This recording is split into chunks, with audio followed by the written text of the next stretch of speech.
Hello, Narnach here. Today I want to talk about microtransactions in Path of Exile. A newer player recently asked me some questions about how microtransactions actually work in this game, because they bought some things and they couldn't find how to use them, and they couldn't even really find where to find them. So I figured if there's people asking questions like that, there's probably a lot of people who don't know how they work or don't know all about them. So this is a bit of a public service announcement to share at least all the things I know about microtransactions, where you can find them, how you can use them, and why they're fun. So, very basics. Down here is a nice green button called Shop. It opens up the microtransaction stash for you. It's also bound to the M key by default. This will open up two panes. On the left side, your microtransaction stash. These are all the things that you own. On the right hand side is the shop. On the top here you see all the points that you currently have to spend. You can click the button here that will open up your web browser, and then you can spend money to buy points.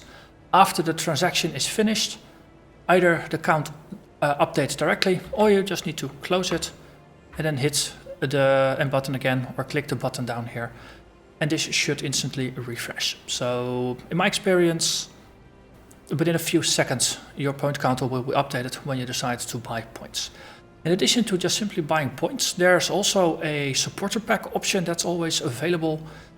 And as the leagues progress, there will be different supporter packs that will match the current leagues that are going on. And there's often, you get the points, but you also get nice extras. For example, currently, with the Breach League, capes got added to the game, so this fancy cape that I've got on my back, that's one of the microtransactions that you got for buying a certain supporter pack. So these are the options for getting points. Then in the shop you can spend points to buy microtransactions, and you can hit the buy button, then you get a nice big picture. If you click the preview window, it will open up a YouTube video in your browser so you can see the transaction in action. And if you decide you like it, you hit the buy button and your points will be deducted and a microtransaction will get added to your stash. If you are a newer player, you're only going to have a single stash, but as you buy more things, and I've been playing for a number of years, so I've gathered a whole bunch of things across the years, and you'll just get extra stash tabs as you need them. They will just get added based on your purchases. So how do you use them? There's a number of different types of microtransactions. There's some that apply to your character, and there are some that apply to specific items. So a simple one is portals. For example, I got an orange portal here. If you right click on it, the text message here says you will now use the orange portal effect. If we then go to another portal, it simply switches that. Any new portal that you open after that will use that portal's effect. If you apply it once again, it will reset it to the to the default blue portal. So for now, let's go with the orange portal. Okay, next up, we got character frames. They work similarly to portals. You right click on it, and then it will say, your character will now use the Val portal frame. You must log out and in again for the change to take effect.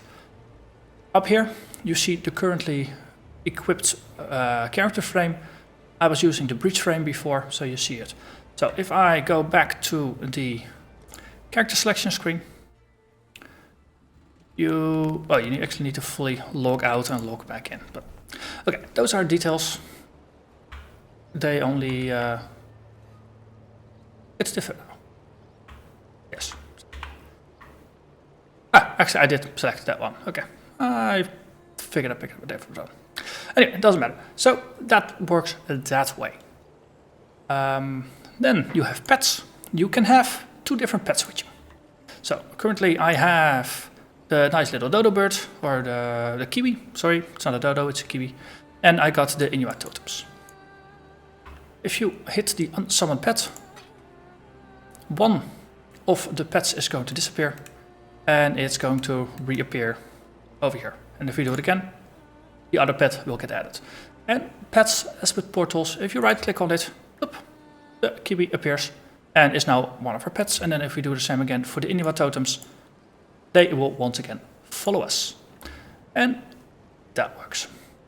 Okay, I believe those are all the different kinds of character-wide things that you just toggle on or off. The frames, you can use the frames on as many characters as you want. You simply get one frame and you can use it on all your characters if you would like to. Similarly with portals, you get one portal and all your characters can use it.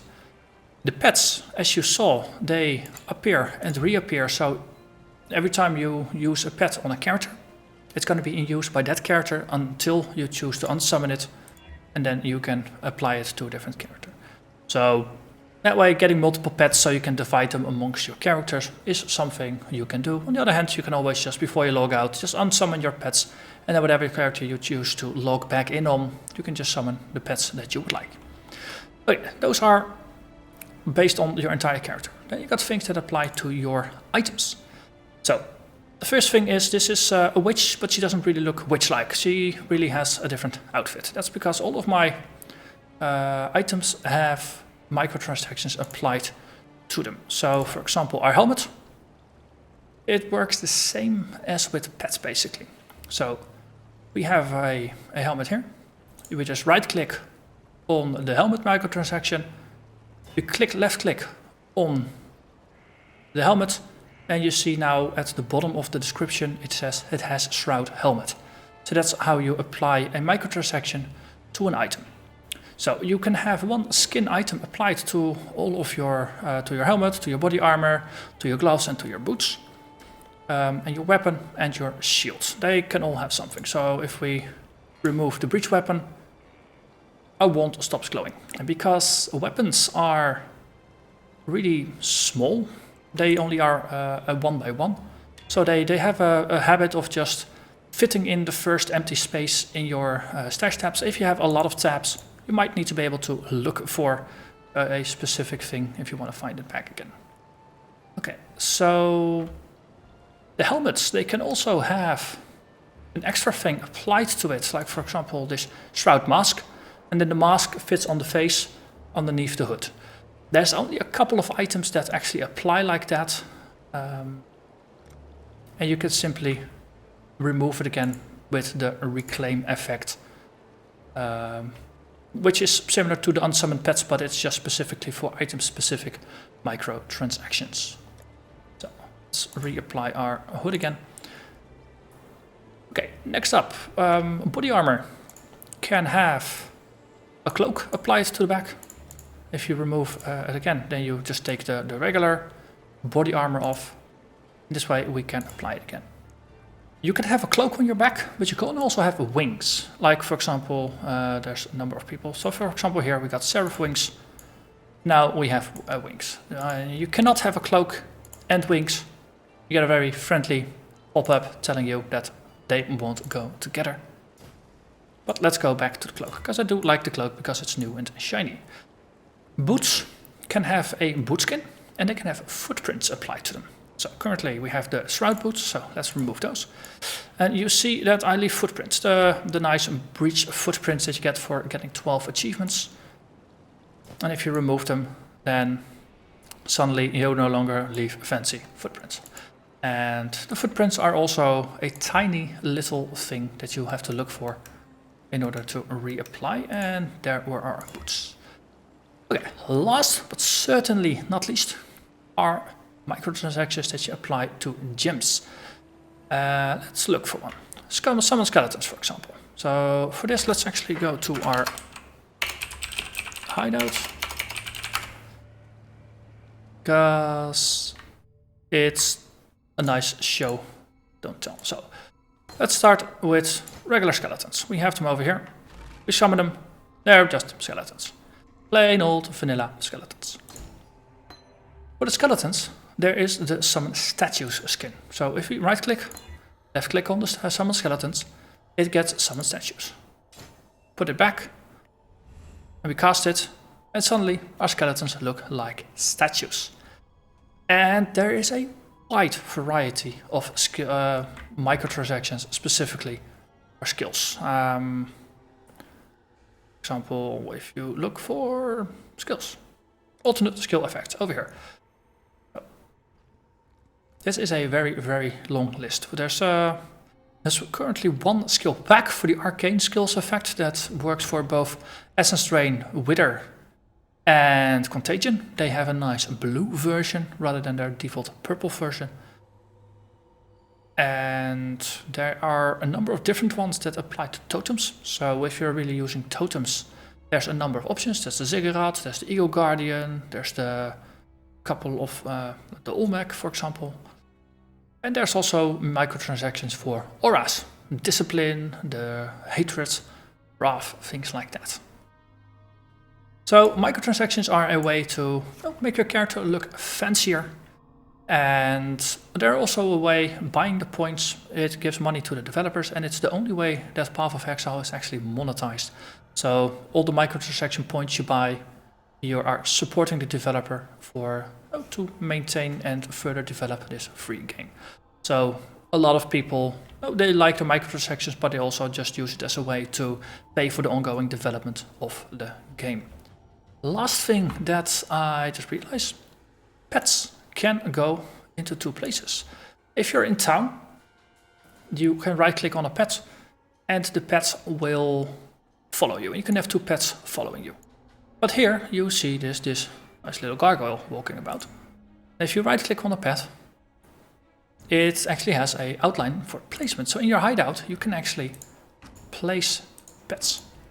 So you can make a whole petting zoo out of it. And you can just have stuff walking about. And similarly, if you're in the edit mode, you can just click on a pet in here, you hit delete, and it will go back to your microtransaction stash. So it won't go to the hideout stash, it will go to the microtransaction stash because that's where your pets belong. And I think with that, I have covered about all there is to know about microtransactions. So I hope that, especially for the newer players, that it was really helpful and that it will allow you to use the feature and just make your character look nice and shiny. So enjoy the game, and if you have any questions, just leave a comment below and I'll try to answer it. Bye bye.